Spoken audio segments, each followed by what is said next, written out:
Jangan lupa klik like dan subscribe channel YouTube kami.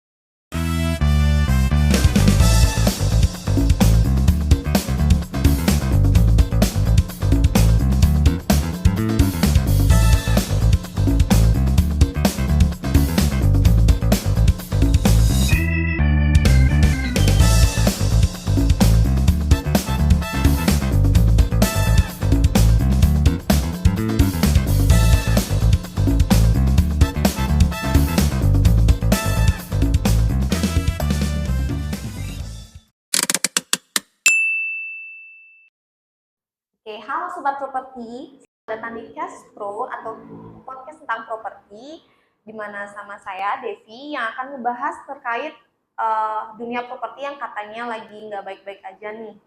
Ada yang udah 3 tahun jual rumah tapi nggak terjual juga, atau buat para agen yang bawa buyer, tapi bayarnya ternyata cuma ghosting aja. Nah, tenang, hari ini kita kedatangan Raja yang Solusi, yaitu Pak Ian Dana, founder dan owner dari PT Ian Dana Group. Halo Pak, selamat siang Pak. Halo, selamat siang Ibu Devi. Untuk hari ini kita mau tanya dong Pak, tips and tricks bisa nggak sih sebenarnya jual properti cepat, nggak pakai drama kurang dari 30 hari? Karena mitosnya jual beli properti itu kan sama kayak nyari pasangan ya Pak, lama sekali. Kita bedah dari sisi pemilik propertinya dulu nih Pak. Nah, banyak pemilik kan yang frustasi nih, kenapa sih properti mereka nggak terjual? Sebenarnya sih simpel ya masalahnya Bu Devi ya. Kalau kita udah dari 2011 ya untuk jualan properti, yang paling kentara itu masalahnya sebenarnya ada 3 hal sih. Yang pertama adalah harga. Biasanya pemilik kan menginginkan harga properti yang sangat mahal ya. Misalnya pasaran yang ada harganya 1 miliar, dia pengennya 2 miliar. Otomatis kan secara at least propertinya akan minim sekali yang namanya penawaran. Yang kedua, pemilik properti lebih condong ingin menjual apa adanya. Dalam artian contohnya nih, propertinya mestinya perlu diservis, dicat, dirapikan untuk menarik pembeli, malah dibiarkan begitu saja. Ujung-ujungnya saat ada customer datang nih, malah, wah kok gini propertinya ya, catnya mengelupas, rumputnya tinggi kayak semak-semak dan lain sebagainya. Sehingga calon pembeli pun udah hilang niatnya mereka untuk membeli, kecuali mereka hanya untuk fokus membeli tanahnya saja. Kemudian yang terakhir adalah masalah legalitas juga. Kadang-kadang itu juga kurang diperhatikan. Misalnya masih belum turun waris dan lain sebagainya, sehingga akan menghambat nih dalam proses jual belinya. Seperti itu sih Bu Devi dari pengalaman kita. Terus kalau solusinya gimana nih Pak untuk mengatasi 3 hal tersebut? Ya, kita kembali ke masalah tadi ya, solusinya tentu yang pertama kita harganya di sini harus memang harga wajar. Harga wajar di sini adalah harga yang memang sesuai dengan ekspektasi pasar ya kita bilangnya. Misalnya dari segi harga kita sudah bisa bersaing, kemudian harganya ini nggak muluk-muluk ya seperti yang saya sampaikan tadi. Harga pasaran 2 miliar, kalau kita mau jual kurang dari 30 hari Bu Devi ya, mungkin kita bisa kasih diskon ya. Misalnya harganya kita under market nih, di bawah 20% dari harga pasar, otomatis jualannya akan pasti lebih cepat lakunya. Kemudian dari teknis yang berikutnya adalah masalah tadi keadaan propertinya. Yang pertama yang kami rekomendasikan adalah propertinya perlu diservis. Misalnya catnya nih ada yang kusam ataupun mengelupas, itu segera diservis, segera dicat. Kemudian kalau ada furniture walaupun seandainya sedikit, itu ditata rapi. Kemudian saat customer showing nih, jangan lupa nih diperhatikan, misalnya di rumahnya ada AC dan lain sebagainya, itu sebaiknya itu dinyalakan biar udaranya segar. Bila perlu bawa tuh apa namanya, semprotan parfum itu ya. Nah, itu dibawa saja saat sebelum showing, otomatis customer yang showing akan merasa nyaman, merasa cocok nih dengan propertinya. Jangan takut kalau propertinya dijualkan oleh agent. Memang sih kalau kita sebagai pemilik ngejual properti dibantu sama agent, kan pasti harus bayar komisi ya. Komisinya itu menurut kita itu standar ya, tetapi kemudahan yang diberikan oleh teman-teman agent itu kan sangat membantu. Pertama, mereka membawa customer, membantu segala hal baik di legalitas dan lain sebagainya. Jadi untuk sobat properti ya, untuk khususnya pemilik di sini ya, kalau boleh kita rekomendasin jangan terlalu anti agent. Karena agent itu biasanya sudah banyak mereka memiliki database, sehingga properti mereka akan lebih banyak nih dilihat oleh customer. Nah, catat nih sobat ya, tadi kan sudah dijelasin nih 3 hal yang penting untuk dilakukan biar rumah kalian terjual cepat selama 30 hari. Eh, kita alihkan ke agent Pak ya, dari agentnya. Nah, ini kan banyak nih agent-agent tuh yang misalkan udah diajak showing nih bayarnya, cuma bayarnya itu kadang-kadang ada yang bales atau nggak, dia cuma numpang lihat aja. Itu gimana sih Pak caranya untuk ngatasin? Kalau dari pengalaman kita sejauh ini, memang tipe-tipe customer itu banyak adanya. Jadi tidak usah cemas ataupun berkecil hati kalau kita seandainya baru 2-3 kali showing ke propertinya belum ada yang cocok.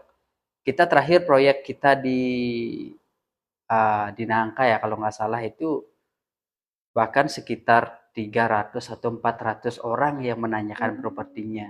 Dan yang showing kurang lebih sekitar 20 sampai 25 orang. Dan itu baru bisa deal. Nah, kuncinya bagi teman-teman agent di sini adalah informasi yang kalian miliki. Jangan pelit berbagi. Lebih baik kerjasama dengan teman agent yang lain sehingga misalnya si A punya buyer dan lain sebagainya bisa kolaborasi. Nantinya dari agent-agent tersebut akan membantu itu untuk memasarkan properti yang kita pegang. Kemudian dari terkait teknis masalah untuk mengatasi pembeli yang memang banyak datang tetapi mereka hilang. Nah, kalau di dunia properti saya rasa sih memang demikian adanya. Mungkin kita di sini bisa tingkatkan ya mental kita ya.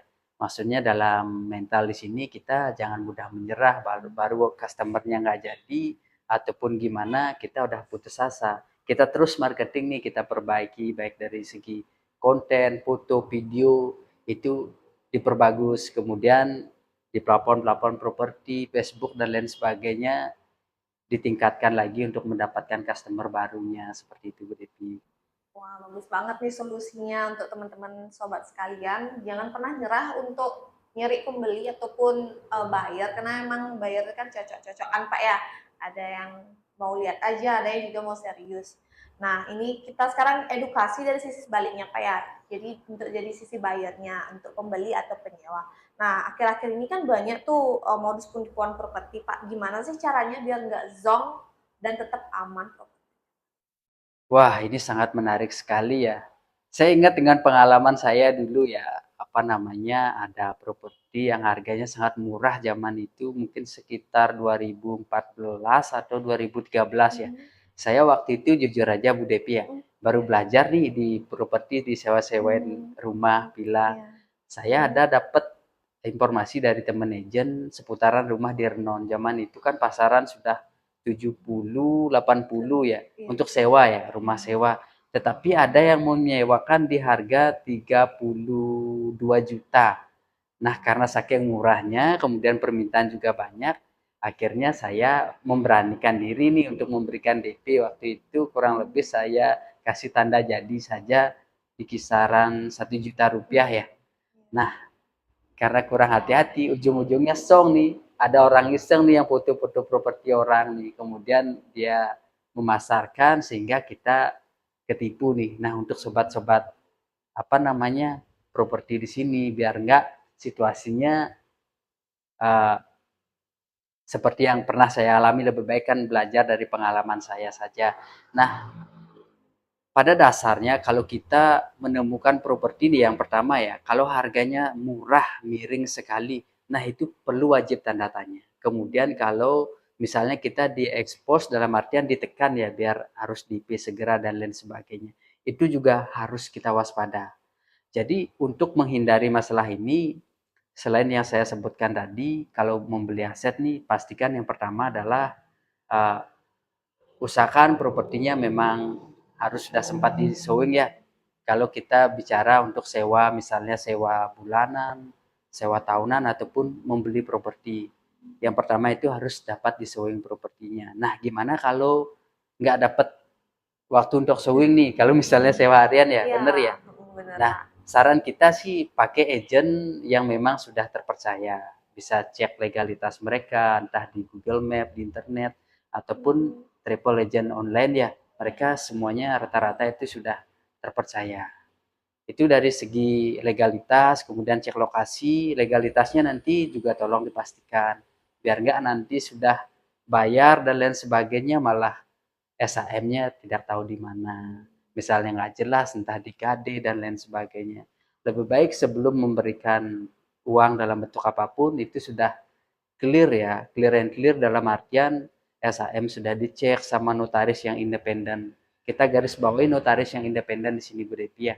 Kita takutnya nih nanti kalau nggak independen notarisnya, maksudnya nggak terpercaya, biar nggak kita membelanjakan uang ratusan juta atau bahkan miliaran, nantinya malah hilang uang kita. Lain kalau kita beli bakso nggak enak rasanya kan cuma sekali makan ya rugi Iya. 12.000 atau 20.000. Nah ini properti loh miliaran. Nanti bisa berkeringat dingin nih kalau kita bermasalah. Mungkin bagi orang yang punya uang nggak terlalu masalah ya, tetapi kan waktu dan lain sebagainya itu kan juga menyita pikiran.